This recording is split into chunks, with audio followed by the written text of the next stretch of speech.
Before adding images to a website, you should always optimize them. Image optimization in layman terms is reducing the file size of the image without sacrificing quality. So, for example, we have two JPEGs, one PNG, one GIF file, and one SVG. Now, these are all originals. So these two JPEGs are taken directly from the camera and downloaded to the computer. The PNG is taken directly from Adobe Illustrator, and the SVG is taken directly from Inkscape. And we want to add them to the website, but since they are in their original shape, their size is way bigger than it would be if we optimize it. And if you use unoptimized images on your website, it's going to slow it down, which may not seem like a big deal, but serving, for example, 2000 pixels in width image to a 320 pixel phone is going to eat a lot of bandwidth, slow down the website, fill the cache very quickly, and the phone would have to automatically delete previous cache from previous websites, and it's going to wreak a lot of chaos. Not only that, but Google penalizes websites that are slow, and they have also recently started to penalize websites that serves really large images. So you really have to pay attention to the images being served in the correct format and for them being optimized. Now, at the very least, with each image, no matter if it's JPEG, PNG, or SVG, you should do lossless optimization. Now, this is regarding optimization of the image metadata. And what image metadata is, the simplest way to explain it is from a camera.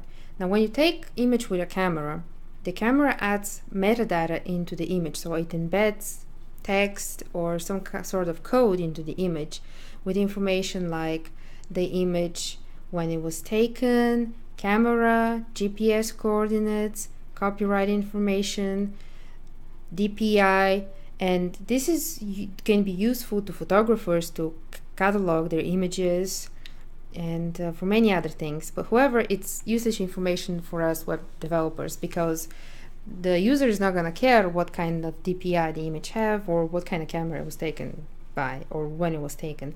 They're only going to care about the content of the image. So we want to serve as little information as possible with the image, and all that is not going to hurt the visuality of the image. So the quality will be the same whether there's metadata or not. Metadata, especially from camera, takes about 15% of the image weight, so it's basically free size that you're freeing from the image just by doing lossless optimization. Now, when it comes to PNG images or images generated from a program like Inkscape or Adobe Illustrator or CorelDRAW, you don't have them created by a camera, but you have them created by a program. Now, what the program does is when you finish creating an image, the programs put metadata inside the image. And that metadata is not the camera's model or the DPI, but rather it's very little information that is useful for editing the image. For example, you may have an image that you're creating in Inkscape or an illustration, and you add like 5 nodes, and so you can manipulate it.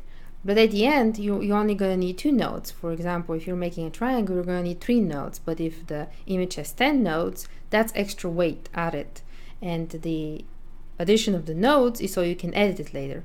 So when you optimize it, you remove the extra nodes. This is just an example.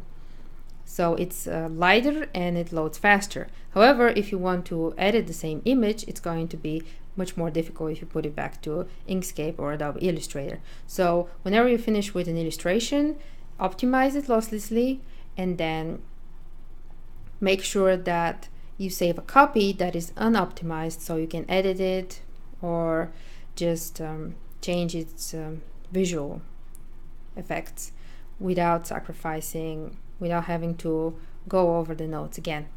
Now, when it comes to GIFs, it's a whole other thing. Now, GIFs can be very, very heavy. This one is 11 megabytes, and it's basically a couple of ducks walking. Now, to optimize a GIF, you have to change its format to a WebM and or MP4. So we're going to look into optimizing GIFs. Now that's another thing with image optimization. You can't just throw all the images you have into a program and say optimize it. Now there's resizing. For example, we have this image here of miniatures, which is really large. It is 4,608 width and 3,456 in height. Now my largest monitor's width is 1920 pixels, so we definitely do not need that large an image. Now we might want to show it for TVs, so we might still need to resize it and use the biggest version to show for TVs or extra large screens, but that is a whole other tutorial. But for monitors, we want them to be at least 1900 pixels. And then we also want to create multiple versions of this image for tablets and mobiles. And I'm using tablets and mobiles loosely here because there's so many devices with the width of tablets and mobiles. But this is just an example of how far you can go with image optimization. And whenever you resize an image, you remove the size of it as well. So an image that is 200 by 300 is going to be way lighter than this monster image over here. And the same with this image here. It's way too big, even though it is 1800 approximately in width. I mean, with a monitor of 1900, we don't really need that much of detail, and it is rectangular, so we can do art direction with it as well, which is another topic we're going to cover. And the logo is, we don't need to resize the logo because it's already 300 by 287 in pixels. The size is it's 22.5 kilobytes. We can still optimize this without sacrificing quality, even though the size seems small. And the SVG here, the size is, this is the lightest image we have in our collection, is 5.64 kilobytes. But it doesn't matter how big your image is, you should always do at least lossless compression. It's going to help you a lot. And whenever I review websites for performance, the first thing I see whenever a website is slow, and most of them are, I see whether they have sized their images correctly. For example, I see a lot of times where they upload 1,000 pixels in width image to a site, and they only show 300 pixels, so they let the browser resize. But the problem with browser resizing is that when the browser resizes to 300 pixels, it still loads the 1,000 pixels in width image. And the web designers and the owners of the site all see the image, and they're very happy because it looks great and it's loading, but actually it's very cumbersome for the browser. And when you start loading the website on your phone, it is especially slow, and you're doing a great disservice to the end user. Now let's take our JPEG and our PNG, and let's put it in my favorite online image optimizer, which is tinypng.com. And see, I have here added my miniatures picture from 2.8 megabytes. It has optimized to 299.8 kilobytes. So this program has stripped 89% of its weight, and that's amazing, with no sacrifice of quality. And the way lossless compression also works is human eyes can only identify so many colors. So what lossless compression also does is it removes or blends in colors. For example, let's say you have two shades of blue. One of them is very blue and the other is a little bit like 0.0001% a little bit lighter blue. But for the human eye, it's not going to make a difference. So what the compression engine does is it just blends in the colors, but the human eye won't see it. Now, if you want to do lossy compression, we're going to sacrifice quality, and this is what we're going to do later, which is also possible since the human eye won't be able to recognize the differences. So we're going to experiment with that later. And for the headshot image, which was 2 megabytes, we have it stripped down to 224.1 kilobytes, and we saved 89% as well. And for the logo, we have it from 23.1 kilobytes to 18.8 kilobytes, and we stripped 19% of its weight, which wouldn't seem like a big deal. You can say, oh, 19%, that's not that much. But when you have a website that has a lot of requests, 19% of the weight of the logo is a lot. And we can also further optimize this logo by changing its format and serving it in SVG instead of PNG. And this is something we're going to look in later. So what we did here is we took these 3 images, and without resizing them or cropping them, we just put them in the optimizing engine, and it did all the work for us. It saved us 4 megabytes, which is the weight of most websites. So always optimize. This is really good for you.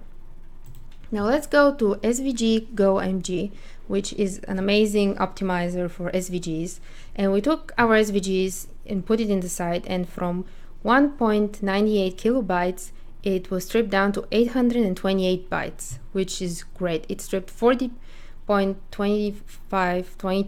excuse me, of the weight of the image. And it has no sacrifice in quality. Here it's shown stripped, but it is the same image. And this is going to make it load faster. We're going to have such a nice website with the optimized image. And let's look at the markup. If you're familiar with SVG or XML, it's very similar. Here we have the original image, and it was created with Inkscape. So Inkscape put its name in comments, and the comments may not seem like they will hurt us, but they actually add to the weight of the image. So, and we also have it, pre-printed here. We have it spaced, but each space and each indent, each tab, it adds to the weight of the image. And we don't need that when we're just showing the shape on the website. And see how it is when it's optimized, and pay attention to the weight here. Here it is optimized, it is all put together. It's like, imagine an HTML that is all smooshed together and minimized, or CSS that's minimized. It's the same. And show original, it's almost 2 kilobytes, and this saved 40%. And we can also do further optimization of the SVG if we want to. For example, we can go edit in Inkscape, and this is something we're going to talk about later. But this is the gist of it. You should always optimize your images before you put them on a website. I cannot stress this enough. I have seen so many websites where webmasters just take pictures directly from the camera and they upload it to the site, and you should never do that. Another problem with unoptimized images is sometimes, for some reason, when you open an image, if it's not optimized and you take it directly from the camera, it is tilted like this. And I see that especially in automated XML import systems of inventories. Since they uploaded the image directly from the camera and it wasn't optimized, the images appear tilted. So an optimization is going to fix that. And that's very important because nobody wants to look at tilted images. So this is what we're going to talk about in the series. Always make sure you optimize, and I'm going to show you different ways we do that.